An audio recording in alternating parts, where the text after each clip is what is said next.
तुम्ही पाहत आहात MCN न्यूज मराठी। बुलढाणा जिल्ह्यात स्थानिक गुन्हे शाखेकडून चिखली, शेगाव, नांदुरा, जळगाव, जामोद, मलकापूरसह इतर ठिकाणी सध्या धडाधड गुटखा माफियांवर कार्यवाही सुरू आहे। अशीच एक धडक कार्यवाही स्थानिक गुन्हे शाखेने सोमवारी रात्री चिखली बुलढाणा रस्त्यावर चालत्या वाहनावर केली। MP 09 GJ 1547 क्रमांकाच्या आयशर वाहनात अवैधरित्या मोठ्या प्रमाणावर गुटखा वाहून नेला जात असल्याची गुप्त माहिती मिळाल्यानंतर स्थानिक गुन्हे शाखेच्या पोलिसांनी ही धडक कारवाई केली। स्थानिक गुन्हे शाखेच्या पथकाने हे वाहन अडवून तपासले असता संपूर्ण ट्रक गुटख्याच्या बॉक्सने भरलेला आढळून आला। प्राथमिक अंदाजानुसार या अवैध गुटख्याची किंमत सुमारे 85 लाख रुपये असल्याचे समजले। मुद्देमाल जप्त करून चिखली पोलीस ठाण्यात जमा करण्यात आला असून पुढील तपास सुरू आहे।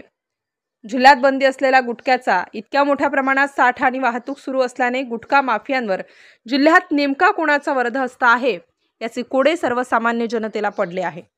MCN न्यूज मराठी करिता रवींद्र शिरस्कार, बुलढाणा।